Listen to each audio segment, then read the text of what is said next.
সংসদ নির্বাচনে প্রার্থীদের মনোনয়নপত্র যাচাই বাছাইয়ের শেষ দিন আজ। আপিল শুরু কাল, চলবে 9 জানুয়ারি পর্যন্ত।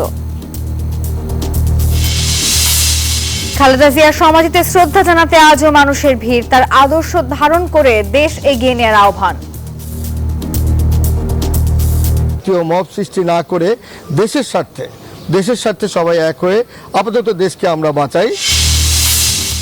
মামলা জট কমাতে সবার সহযোগিতা চান নতুন প্রধান বিচারপতি। শুদ্ধি অভিযানের আহ্বান ভারপ্রাপ্ত অ্যাটর্নি জেনারেলের। সাকিবুল হাসান হত্যার প্রতিবাদে ফার্মগেটে তেজগাঁও কলেজের শিক্ষার্থীদের সড়ক অবরোধ, যান চলাচল বন্ধে দুর্ভোগে যাত্রীরা। গত বছরের সড়ক দুর্ঘটনায় নিহত 9,000-এর বেশি। আগের বছরের তুলনায় বেড়েছে প্রায় 7%, যাত্রী কল্যাণ সমিতির তথ্য। নিউ ইয়র্কের কারাগারে মাদুরো দম্পতি, ভেনেজুয়েলার তেল সম্পদের নিয়ন্ত্রণ নেবে যুক্তরাষ্ট্র। ভারপ্রাপ্ত প্রেসিডেন্ট ডেলসি রদ্রিগেজ। এবং টি-20 বিশ্বকাপের জন্য 15 সদস্যের দল ঘোষণা বিসিবির। অধিনায়ক লিটন দাস অফ ফর্মে বাদ পড়লেন জাকের আলী। সবাইকে নিউজ 24 সংবাদে স্বাগত জানাচ্ছি। সঙ্গে আছি আমি নাফিসা হক। দেখছিলেন বিআরবি কেবল সংবাদ শিরোনামগুলো। পুরো খবরে চলে যাব। দর্শক, এই মুহূর্তে রাজধানীর কারওয়ান বাজারে মোবাইল ব্যবসায়ী এবং পুলিশের মধ্যে সংঘর্ষ চলছে। এ বিষয়ে সবশেষ জানাতে আমাদের সাথে যুক্ত হবেন সহকর্মী মাসুদা লাবনী। লাবনী, জানাবেন আপনি এখন কি চিত্র দেখতে পাচ্ছেন?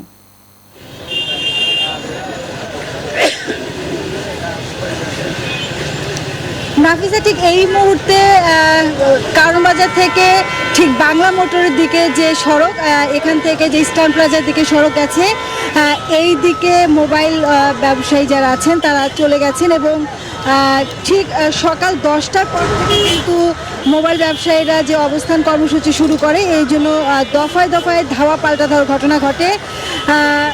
টিয়ার গ্যাস নিক্ষেপ করেছে পুলিশ তাদের ছত্রভঙ্গ করে দেওয়ার জন্য। এবং সারা দেশ থেকেই যে মোবাইল অপারেটর যারা আছেন, বিভিন্ন মোবাইল ব্যবসায়ী যারা আছেন, তারা আসেন এবং ন্যাশনাল ইকুইপমেন্ট আইডেন্টিটি রেজিস্টার যে ব্যবস্থা, সেই ব্যবস্থা যেন তুলে দেওয়া হয়, এই বিষয়টিকে কেন্দ্র করে কিন্তু দফায় দফায় ধাওয়া পাল্টা ধাওয়ার ঘটনা ঘটে। এবং সারা দেশ থেকেই বিভিন্ন মুঠোফোন ব্যবসায়ীরা এসেছেন এবং সকাল 10টার পরে তারা জড়ো হতে থাকেন এবং বসুন্ধরা সিটির সামনেও তারা কয়েক দফা অবস্থান নেন এবং ধাওয়া পাল্টা ধাওয়ার ঘটনা ঘটে। এই ঠিক এই পুরো এলাকায় কিন্তু রণক্ষেত্রে পরিণত হয়েছিল এবং সেনাবাহিনী এবং পুলিশের সদস্য যারা, তারা কিন্তু ছত্রভঙ্গ করে দিয়ে এখন কারওয়ান বাজারের দিকে এগুচ্ছেন। অর্থাৎ কারওয়ান বাজার থেকে বসুন্ধরার সামনে একবার অবস্থান নিয়েছিলেন আন্দোলনকারীরা, এছাড়াও কিন্তু সোনারগাঁ হোটেলের সামনে, এবং এখন এই মুহূর্তে ঠিক কারওয়ান বাজার থেকে হাতির পুলের দিকে যাবার যে সড়ক, সেই সড়কে ব্যবসায়ী যারা আছেন তাদেরকে ছত্রভঙ্গ করে দেওয়া হয়েছে। কিন্তু দফায় দফায় যে ইট পাটকেল, এবং আমি একটু যদি সড়কগুলো দেখাই, যে পুরো সড়কে কিন্তু ইট পাটকেল পড়ে পড়ে আছে। সেনাবাহিনীর বিপুল সংখ্যক সেনাবাহিনীর সদস্য মোতায়েন করা হয়েছে, তারা এখন এই মুহূর্তে কারওয়ান বাজারের দিকে যাচ্ছেন এবং পুলিশের কয়েকজন সদস্য আহত হয়েছেন এই যে ইট পাটকেল, সেই ইট পাট কেটে। এবং পুলিশ সেনাবাহিনীর সাথে কিন্তু দফায় দফায় যে ধাওয়া পাল্টা ধাওয়া, সেই ধাওয়া পাল্টা ধাওয়ার ঘটনা ঘটে এবং 11টা থেকে শুরু করে এখন দুপুর 2টা বাজে, এই যে কিছুক্ষণ পরপরই কিন্তু ধাওয়া পাল্টা ধাওয়া চলছিল। এই মুহূর্তে মোবাইল অপারেটর ব্যবসায়ী যারা বিভিন্ন গলিতে তারা অবস্থান নিয়েছেন এবং ভেতরের দিকে চলে গেছেন এবং সেনাবাহিনীর সদস্য এবং বিপুল সংখ্যক পুলিশ মোতায়েন করা হয়েছে এবং তারা কারওয়ান বাজারের দিকে এগুচ্ছেন। কয়েকদিন থেকেই কিন্তু এই যে ন্যাশনাল আইডেন্টিটি যে রেজিস্ট্রেশন ব্যবস্থা, সেই ব্যবস্থা বাতিলের দাবিতে কিন্তু আন্দোলন করছিলেন বিভিন্ন মোবাইল ব্যবসায়ী যারা, তারা। এবং আজকে সকালে তারা কারওয়ান বাজারে অবস্থান এবং পরবর্তীতে বসুন্ধরা সিটি মার্কেটের দিকে অগ্রসর হয় এবং এরপরে কিন্তু পুলিশের সাথে দফায় দফায় ধাওয়া পাল্টা ধাওয়ার ঘটনা ঘটে, সেনাবাহিনী মোতায়েন করা হয়। এই মুহূর্তে বিভিন্ন গলিতে অবস্থান করছেন আসলে যারা আন্দোলন করছিলেন। নাফিসা, এই ছিল আমার কাছে সবশেষ তথ্য। লাবণী, ধন্যবাদ আপনাকে। ত্রয়োদশ জাতীয় সংসদ নির্বাচন এবং গণভোটে সম্ভাব্য প্রার্থীদের মনোনয়নপত্র যাচাই বাছাই কার্যক্রম আজ শেষ হচ্ছে। ঢাকা জেলার আঞ্চলিক নির্বাচন কর্মকর্তা ইউনুস আলী জানিয়েছেন, ঢাকা 13 এবং 15 আসনে মোট 20টি মনোনয়নের মধ্যে 8টি বাতিল করা হয়েছে। দুপুরে আগারগাঁওয়ের নির্বাচন কমিশনের ইটিআই ভবনে ব্রিফিংয়ে সাংবাদিকদের এসব কথাই জানান তিনি। আরও বলেছেন, আগামীকাল 5 জানুয়ারি থেকে 9 জানুয়ারি মনোনয়নপত্র বাছাইয়ে রিটার্নিং অফিসারের সিদ্ধান্তের বিরুদ্ধে আপিল করা যাবে।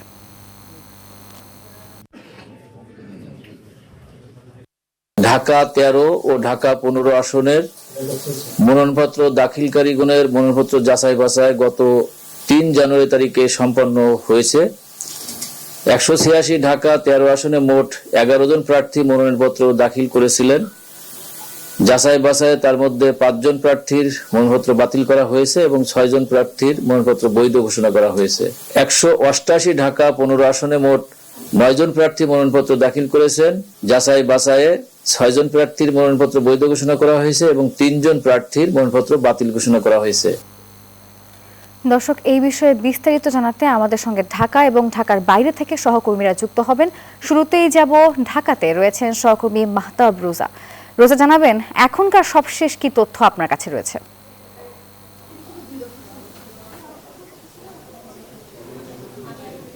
নাফিসা, আপনি যেমনটি বলছিলেন যে কিছুক্ষণ আগে ঢাকা অঞ্চলে রিটার্নিং কর্মকর্তা ইউনুস আলী কথা বলেছেন এবং তিনি জানিয়েছেন যে ঢাকা 13 ও 15 আসনে যারা মনোনয়নপত্র জমা দিয়েছে তাদের মধ্যে 20টি মনোনয়নপত্র জমা হয়েছে এবং এই 20টি মনোনয়নপত্রের মধ্যে 8টি মনোনয়নপত্র বাতিল হয়েছে এবং 12টি মনোনয়নপত্র গ্রহণ করেছেন তারা। এবং বাতিল হওয়ার কারণগুলো যদি বলি, তিনি জানিয়েছেন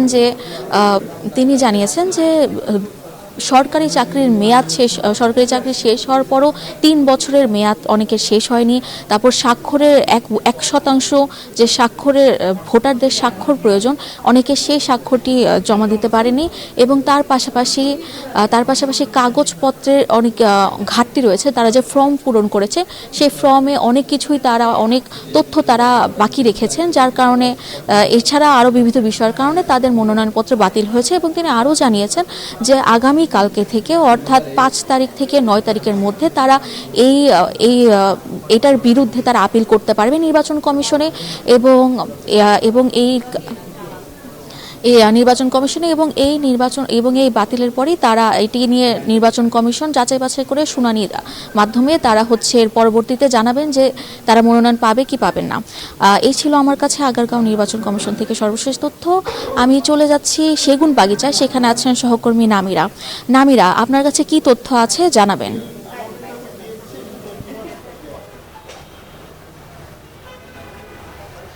ধন্যবাদ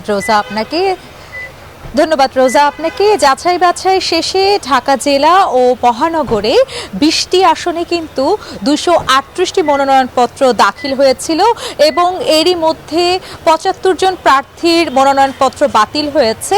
এছাড়াও আরেকটু বিষয় আমি জানাতে চাই, 163 জন প্রার্থীর মনোনয়নপত্র বৈধ ঘোষণা করা হয়েছে। আপিলের জন্য সময় বরাদ্দ করা হয়েছে 5 জানুয়ারি থেকে 10 জানুয়ারি পর্যন্ত। এছাড়াও আমি যদি একটু বলি যে 10 থেকে 18 জানুয়ারির মধ্যে আপিল শুনানি ও নিষ্পত্তি হবে।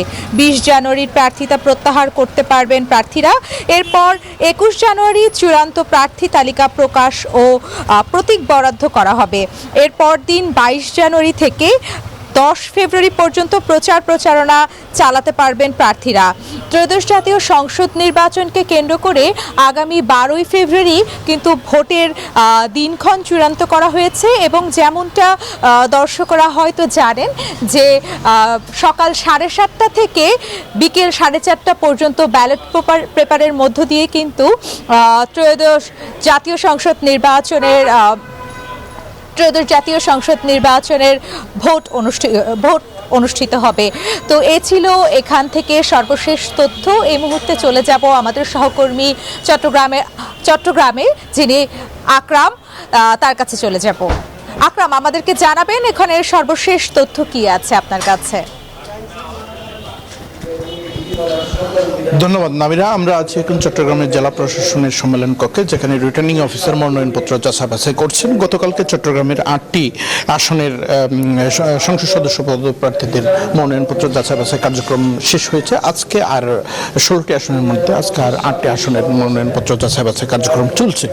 সকালে আমরা যেটি দেখতে পেয়েছি, চট্টগ্রাম 9 আসনের জামায়াতে ইসলামীর মনোনীত প্রার্থী ডাক্তার এ.কে ফজলুল হক, যিনি যার দ্বৈত নাগরিকত্ব থাকার কারণে তার মনোনয়নপত্র বাতিল ঘোষণা করা হয়েছে।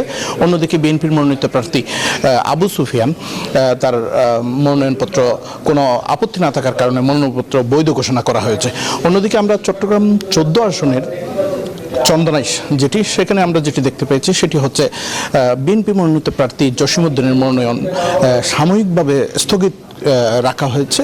তাকে পরবর্তীতে বিকেল 4টার মধ্যে কিছু প্রয়োজনীয় কাগজপত্র জমা দিলে পরবর্তী সিদ্ধান্ত দেওয়া হবে বলে জানানো হয়েছে। অন্যদিকে তার প্রতিদ্বন্দ্বী প্রার্থীর মনোনয়নপত্র বৈধ ঘোষণা করা হয়েছে। এখন যেটি চলছে, চট্টগ্রাম 16 আসনের মনোনয়ন প্রত্যাশীদের মনোনয়নপত্র যাচাই বাছাইয়ের কাজ।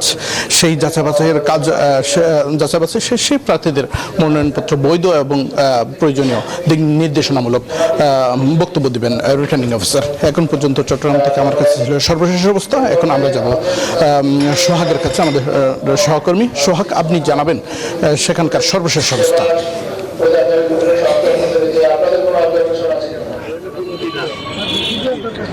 ধন্যবাদ আপনাকে। আপনি জানেন যে ফরিদপুরে 4টি আসন, সংসদীয় আসন রয়েছে, যার মধ্যে ইতিমধ্যে 3টি আসনে কিন্তু মনোনয়ন যাচাই বাছাই শেষ হয়েছে। আজকে ফরিদপুরে 1 আসনে মনোনয়ন যাচাই বাছাই কার্যক্রম সকাল 11টা থেকে শুরু হয়েছে জেলা রিটার্নিং কর্মকর্তার কার্যালয়ে।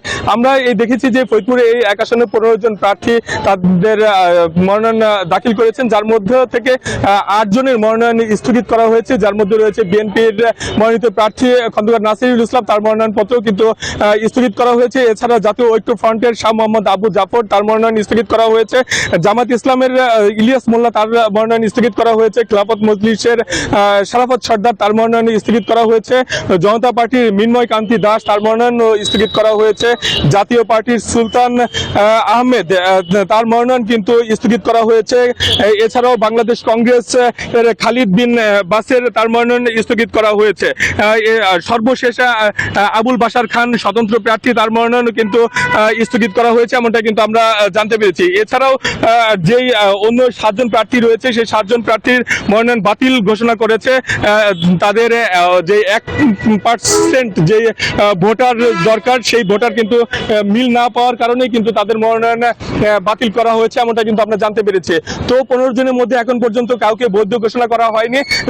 বিকাল 4টার মধ্যে যে বাকি স্থগিত করা হয়েছে, সে 8 জনের কাগজপত্র যাচাই বাছাই শেষে পরবর্তীতে যাদেরকে বৈধ হবে তাদের কাগজপত্র কিন্তু বৈধ ঘোষণা করা হবে। তো এই ছিল আমার কাছে মনোনয়ন যাচাই বাছাই সর্বশেষ সংবাদ। ফিরবো স্টুডিওতে আপনার কাছে। নাফিসা। সোহাগ, আকরাম, নামিরা এবং রোজা, আপনাদেরকে ধন্যবাদ। দর্শক, ঢাকা এবং ঢাকার বাইরে থেকে আমাদের সহকর্মীরা যুক্ত হয়েছিলেন। তারা জানাচ্ছিলেন মনোনয়নপত্র যাচাই বাছাইয়ের যেহেতু আজ শেষ দিন, তাই সর্বশেষ। সমাহিত করার 5 দিন পরও বেগম খালেদা জিয়ার সমাধিতে মানুষের আনাগোনা কিন্তু কমেনি, বরং তীব্র শীত এবং ঘন কুয়াশা উপেক্ষা করে শ্রদ্ধা জানাতে আসছেন বিএনপি নেতাকর্মী, ছাত্র, শিক্ষক সহ বিভিন্ন শ্রেণী পেশার মানুষ। করছেন কবর জিয়ারত এবং দোয়া মোনাজাত।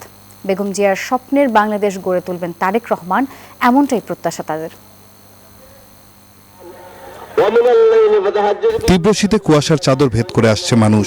বেগম খালেদা জিয়ার সমাধিতে শ্রদ্ধা জানাতে জিয়া উদ্যানে ভিড় করছেন বিএনপি নেতাকর্মী সহ সাধারণ মানুষ। কেউ আসছেন দলে দলে, কেউ পরিবার সহ, আর কেউ আসছেন একাই। ফুল দিয়ে জানাচ্ছেন শ্রদ্ধা, করছেন দোয়া মোনাজাত, ফেলছেন চোখের পানি। আমাদের নেত্রী, আমাদের মা আমাদের ছেড়ে যে এত তাড়াতাড়ি চলে যাবে আমরা কিছুতেই বুঝতে পারিনি। উনি ইসলাম বিরোধী ছিল না, সবসময় ইসলামের কথাই বলতো, এটাই ওনার কাছে সবচেয়ে ভালো।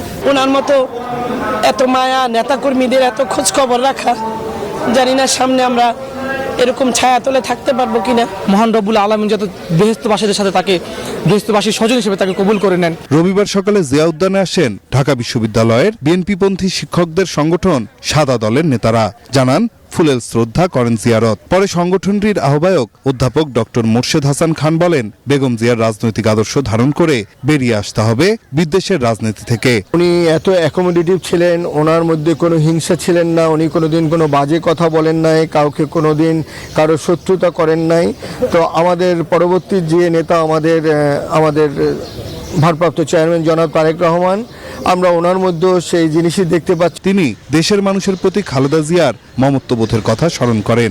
আপোষহীনভাবে নির্যাতন সহ্য করেও দেশ ছেড়ে যাননি উল্লেখ করে তিনি বলেন, দেশপ্রেমের এই অনন্য উদাহরণ থেকে তরুণ প্রজন্মকে শিক্ষা নিতে হবে।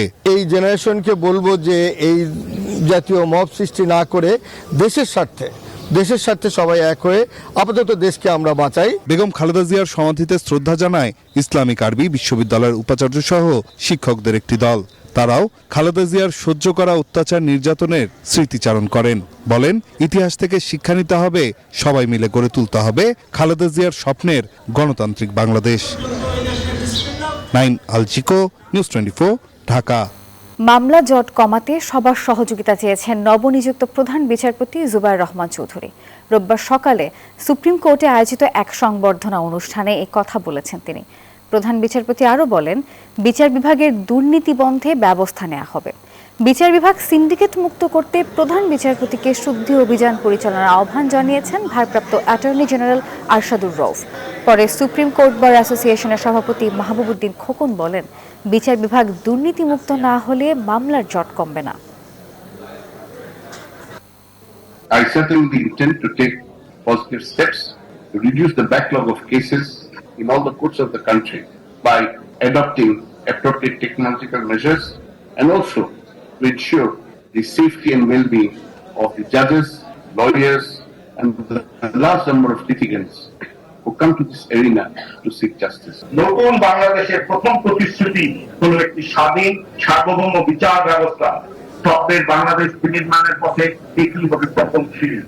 সুপ্রিম কোর্টের বেঞ্চ অফিসার, পিওন সহ সব কোর্টের দুর্নীতিমুক্ত করার জন্য যথাযথ পদক্ষেপ গ্রহণের জন্য আমরা আপনার নিকট আশা করছি।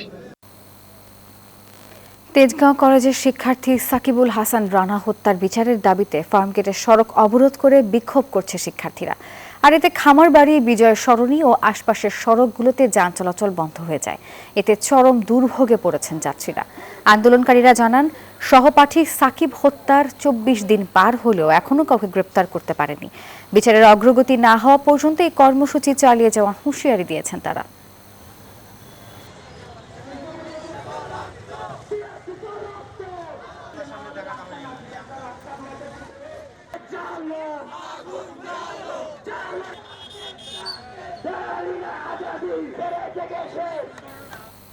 এবার জেডিসিআরএম নির্বাচনের পথে।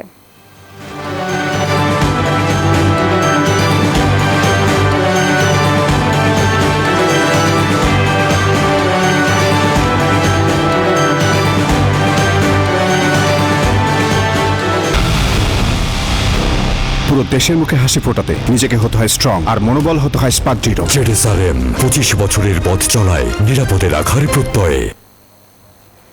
দেশে একটি সুষ্ঠু এবং গ্রহণযোগ্য নির্বাচনের পরিবেশ রয়েছে, জানিয়েছেন তথ্য ও সম্প্রচার উপদেষ্টা সৈয়দা রিজওয়ানা হাসান। রবিবার সচিবালয়ে বিএসআরএফ আয়োজিত মত বিনিময় সভায় কথা বলেছেন তিনি। উপদেষ্টা বলেন, আইন শৃঙ্খলার অবনতির কথা বলে একটি গ্রুপ ভিন্ন ন্যারেটিভ তৈরির চেষ্টা করছে। তবে রাজনৈতিক দলগুলোর এসব নিয়ে কোনো অভিযোগ নেই। বর্তমান সরকার সব ধরনের প্রতিকূলতা অতিক্রম করে একটি গ্রহণযোগ্য নির্বাচন আয়োজনে বদ্ধপরিকর। তাতে করে এক মাসে খুব বেশি করা যায়। আর আপনার বিষয়ে আমরা যেটা বলতে চাই, পরিবেশ নিয়ে কোনো কথা বললে উনি ছাড়া বিকল্প কেউ ছিল বলে আমরা আমাদের জানাচ্ছি। গত বছর ৬,৭২৯টি সড়ক দুর্ঘটনায় ৯,১১১ জন নিহত হয়েছেন আর আহত হয়েছেন ১৪,৮১২ জন। বাংলাদেশ যাত্রী কল্যাণ সমিতির এক প্রতিবেদনে এমন ভয়াবহ তথ্য উল্লেখ করা হয়েছে। সকালে ঢাকা রিপোর্টার্স ইউনিটি মিলনায়তনে আয়োজিত এক সংবাদ সম্মেলনে প্রতিবেদনটি উপস্থাপন করে যাত্রী কল্যাণ সমিতি। আর প্রতিবেদনে উল্লেখ করা হয়, ২০২৪ সালের তুলনায় ২০২৫ সালে সড়কে দুর্ঘটনা বেড়েছে ৬.৯৪%, মৃত্যুহার বেড়েছে ৫.৭৯%।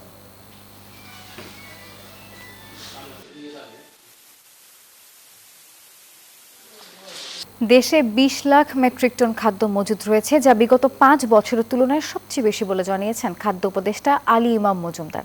সকালে সচিবালয়ের সংবাদ সম্মেলনে তথ্য জানিয়েছেন তিনি। বলেছেন, ফলন ভালো হওয়ায় এবং সংশ্লিষ্টদের মনিটরিং জোরদার থাকায় এটি সম্ভব হয়েছে।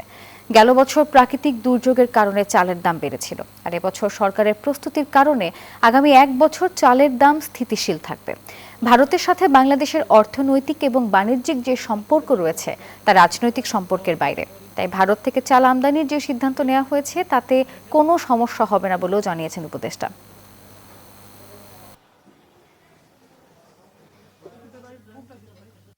আমাদের গভর্নমেন্ট স্টকের মধ্যে যদি আমাদের ভালো থাকে তাহলে বাজার দাম বেড়ে যাওয়ার সম্ভাবনা নাই। ইনশাল্লাহ আমরা গত প্রায় 1 বছরে গোটা সময়টাই আজকে প্রায় 7-8 মাসের উপরে চালের দাম কিন্তু স্থিতিশীল আছে। আমরা আশা করছি আমাদের সাপ্লাই সিস্টেম সমৃদ্ধ আছে, যেহেতু স্টক আছে, অ্যাজ ওয়েল এজ আমাদের ইম্পোর্ট চ্যানেলও আছে, প্লাস এখনো লোকাল প্রকিউরমেন্টও চলছে। এটা এই ব্যাপারে আমার মনে হয় তেমন কোনো সংকট হবে বলে আমি মনে করছি না। সুরক্ষিত দুর্গ থেকে মার্কিন বাহিনীর হাতে আটক নিকোলাস মাদুরো। শনিবার নিউ ইয়র্ক পৌঁছেছে মাদুরো দম্পতিকে বহনকারী বিমান, আর সেখান থেকে তাদের ব্রুকলিনের সানসেট পার্ক এলাকায় মেট্রোপলিটন ডিটেনশন সেন্টারে নেওয়া হয়েছে। এদিকে নিরাপদ ও নিয়ন্ত্রিতভাবে ক্ষমতা হস্তান্তর না হওয়া পর্যন্ত যুক্তরাষ্ট্র ভেনেজুয়েলার ক্ষমতায় থাকবে বলে জানিয়েছেন মার্কিন president Donald Trump. Vice president রদ্রিগেজকে দেশের দায়িত্ব গ্রহণের নির্দেশ দিয়েছেন তেল সমৃদ্ধ দেশটির সর্বোচ্চ আদালত।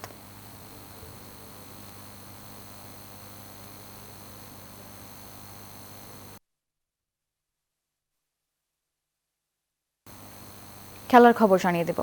মুস্তাফিজুর রহমানকে আইপিএল থেকে বাদ দেওয়ার ঘটনায় নড়ে চড়ে বসেছে বাংলাদেশ ক্রিকেট বোর্ড। এই ঘটনার জের ধরে আসন্ন টি20 বিশ্বকাপে বাংলাদেশ দলের নিরাপত্তা নিয়ে উদ্বেগ প্রকাশ করেছে বিসিবি।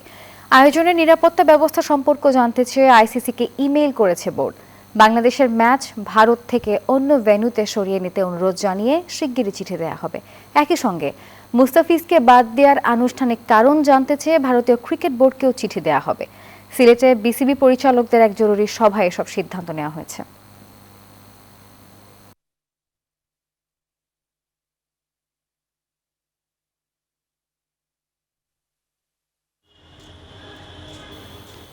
দর্শক, মিরপুরে আছেন আমাদের সহকর্মী শুভ দেবনাথ। এই বিষয়ে আরো জানবো তার কাছ থেকে।